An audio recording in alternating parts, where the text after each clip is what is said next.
Hey everybody, it's me again, Adam Chapnick with the Security Token Academy, and we are here in Los Angeles at CIS 2019. And I am joined by someone who is very Los Angeles. He is a teacher at the UCLA, which is the University of California, Los Angeles. It's none other than Alex Nascimento. How are you? I'm very well. Thanks, Adam, for having me. Thanks for being here. So, not only are you a teacher, and not that we don't love all teachers, we do, God bless them all. Important. But in our world at the Security Token Academy, we have a particular soft spot for teachers like yourself who teach blockchain technology. So can you tell us a little bit about what you specialize in and what you confer upon the youth of our nation? For sure. So I teach two courses at UCLA. One is blockchain business applications, which is mainly reviews of the concepts of blockchain and actual use cases in different industries like retail, real estate, how Walmart is using blockchain to track pork from China and mangoes from Mexico. Wow. So different real use cases, obviously touching on fintech as well.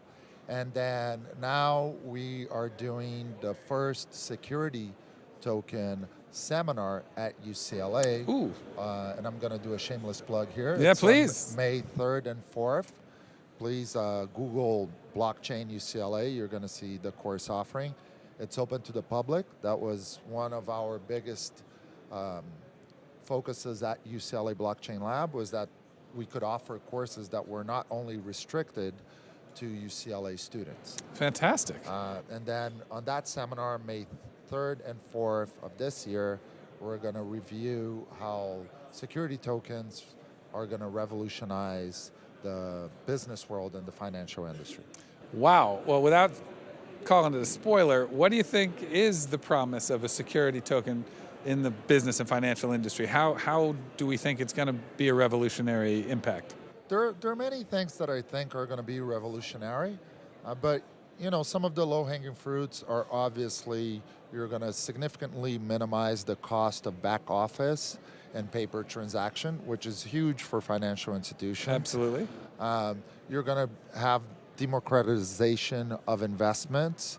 You can bring venture capital deals or startup deals to retail investors that just because they don't have the connections, they're not at this conference circuit like myself and yourself, they just don't have the connection to those deals, right?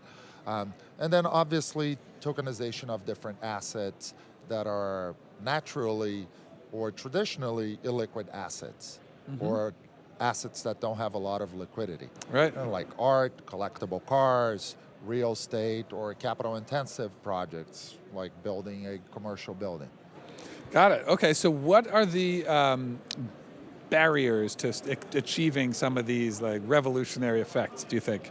So I think that the biggest barrier is not a barrier, is just a factor of time, right? We're still at the very beginning of the industry, which is great for anyone that wants to join because it's a fabulous industry with a lot of potential to really revolutionize the entire way we look at money and investments.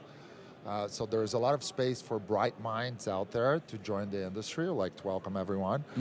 And I think that what we're trying to do at this point is glue the different parts that are necessary in the industry which mimic traditional markets, right? So you're talking about custody.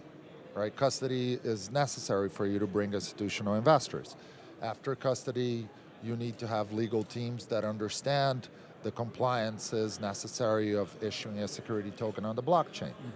Then we should look at issuing platforms. Are they issuing under one common standard, or does everyone has their own standard? Right. Then you're going to get that token and you're going to throw it in on an exchange that needs to have a good number of investors to buy and sell to generate volume, right? Analogous to the traditional market, you will also need a broker-dealer to be able to sell securities. Right. And compliantly, then, right. Compliantly. And in the end, you will need to verify the investors just like we do it every day with equities and bonds in the entire world. I think that right now we are at a time in the security token industry where we're trying to connect these blocks. So it's just a matter of time, but it will happen. It's inevitable, we feel. Inevitable. No matter what. Okay, so where do you think is the most likely sort of first vertical that this will become commonplace? That's a really good question.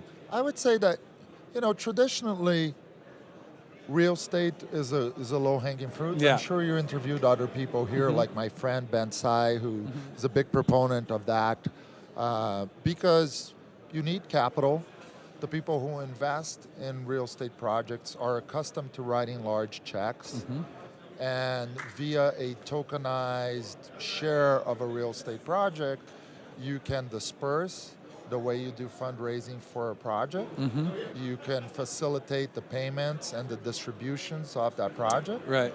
And you can easily provide a lot more liquidity to the first investors. Yeah, and I think something about real estate, I agree with you. I think that's the obvious. We're already seeing it happen. Yeah, exactly. But I think the reason may be that it sort of it looks a lot like the old way. It's, there's a thing and a lot of people own it and you have to go through some compliant offering to get them into it. There's it's a little different, but it's sort of a different flavor of the same ice cream. Exactly. Whereas, if I want to fractionalize my Van Gogh, there's no analog for that. So it's going to take a while, I think. So what about at UCLA? Where are you guys going with the blockchain lab? What can we expect in the coming year from you guys? Yes, so we founded the UCLA Blockchain Lab, which now evolved to a student-led organization that is a blockchain at UCLA. They have over 100 students involved in it. Fantastic. We're also looking to start a own blockchain club within the Anderson School, which was Anderson is the business school. This is the business school, yes, where the MBA program is held, and that was originally where we founded the UCLA Blockchain Lab, which was an effort of alumni and faculty like myself, and then it evolved to being a student-led organization. So we're trying to get also a effort down at the business school so that we can push UCLA to continue to be the forward-thinking technology bedrock of Southern California.